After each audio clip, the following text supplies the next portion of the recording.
अपना मन बना लिया था कि अब गठबंधन ये आगे नहीं चल सकता है, लेकिन क्योंकि आप पॉलिटिकल खबरों पर पैनी नजर रखते हैं, तो अब ये बताइए कि सूत्रों के वाले से क्या लग रहा है, क्या अगला कदम हो सकता है राजभर का और शिवपाल यादव?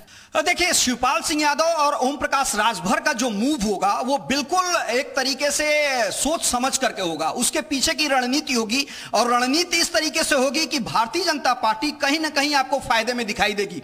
अगर ओम प्रकाश राजभर आज बयान दे रहे हैं कि वो बीएसपी के साथ जा रहे हैं, तो अगर ओम प्रकाश राजभर बीएसपी के साथ जाते हैं और कहीं चाचा शिवपाल यादव भी बीएसपी का रुख करते हैं, तो ये बात मान करके चलिए कि सबसे ज्यादा कमजोर अगर कोई होगा तो वो समाजवादी पार्टी होगी। समाजवादी पार्टी ओएमओआई फैक्टर के साथ चलती है। गाजीपुर आजमगढ़ में समाजवादी पार्टी का विजय जो हुआ था उसमें कहीं ना कहीं ओम प्रकाश राजभर का बड़ा रोल रहा और एक तरीके से क्लीन स्वीप समाजवादी पार्टी ने वहां करने का काम किया।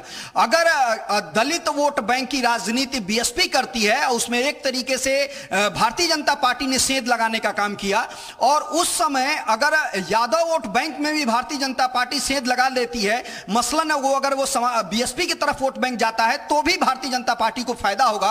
और केवल वो आजमगढ़ गाजीपुर अलग अलग क्षेत्रों में ही नहीं बल्कि जहां जहां समाजवादी पार्टी बहुमत से जीतती रही है वहां इंपैक्ट आपको देखने को मिलेगा कि समाजवादी पार्टी का जो प्रत्याशी है वहां पे उसको नुकसान होगा और फायदा भारतीय जनता पार्टी का होगा। बीएसपी मार्जिन के साथ आगे जाएगी, यानी वहां पे टक्कर बीएसपी और भारतीय जनता पार्टी के बीच में होगा और समाजवादी पार्टी नीचे चली जाएगी। लिहाजा ओम प्रकाश राजभर यूं ही बीएसपी का नाम नहीं ले रहे हैं, उसके पीछे निश्चित तौर पे सोची समझी राजनीति समझ में आ रही है और कहीं ना कहीं आगे चल करके आपको देखने को मिलेगा कि बीएसपी जहां जहां मजबूती के साथ चुनाव लड़ेगी और खासतौर से एमवाई प्रत्याशी होंगे वहां पे शिवपाल सिंह यादव और ओम प्रकाश राजभर का इंपैक्ट दिखेगा और समाजवादी पार्टी कहीं ना कहीं तीसरे स्थान पे वहां पे दिखाई देगी। जुड़े हुए हैं ओपी राजभर उनके साथ मौजूद हैं। विशाल, ओवर टू यू। चलिए लौटेंगे उनके पास। आपको मैंने टोका था बीच में, पवन आप अपनी बात पूरी कीजिए।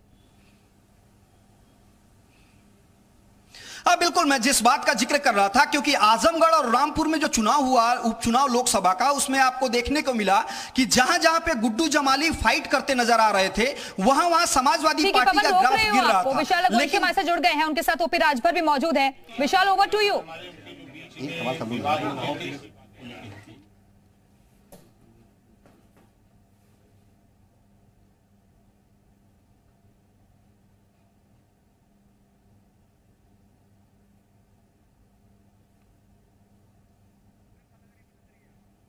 तो आपको बता दें कि समाजवादी पार्टी ने बाकायदा लेटर जारी करके कह दिया है कि आप दोनों ही स्वतंत्र हैं, चाहे प्रगतिशील पार्टी हो या फिर सुबह सपा, और आप जहां चाहें वहां जा सकते हैं, आप स्वतंत्र हैं। ओपी राजभर को भी आपने सुना, जिन्होंने कहा कि हमने तलाक को मंजूर कर लिया है, कबूल कर लिया है और अब हम आगे की दिशा अपनी तय करेंगे और जल्द ही इसका बड़ा खुलासा भी हम करेंगे। दरअसल उन्होंने कहा कि अखिलेश यादव किसी की सुनना नहीं चाहते हैं, उन्हें कोई राय दी जाए, कोई मशवरा दिया जाए, कोई सलाह दी जाए तो वो मानने को राजी नहीं रहते हैं, अपनी मर्जी के हिसाब से काम करते हैं। अति पिछड़ों की हिस्सेदारी उन्होंने मांगी थी, दलितों का जिक्र किया था, लेकिन वो बात सुनने को तैयार नहीं थे और इसी वजह से इसका हर्जाना उन्हें भुगतना पड़ा और आज पार्टी में ये नौबत आ गई कि महागठबंधन में दरारें पड़ गई हैं।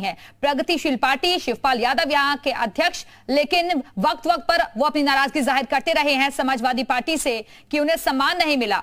हालांकि चुनाव उन्होंने समाजवादी पार्टी के साथ लड़ा विधानसभा का और शिवपाल यादव चुनाव जीते भी, उसके बावजूद भी जब मीटिंग्स हुई तो उसमें नहीं बुलाया गया शिवपाल यादव को और ये टीस रह रहकर निकलकर सामने आ रही थी प्रसपा की भी। लेकिन अब प्रसपा का अगला कदम क्या होता है ये देखना होगा।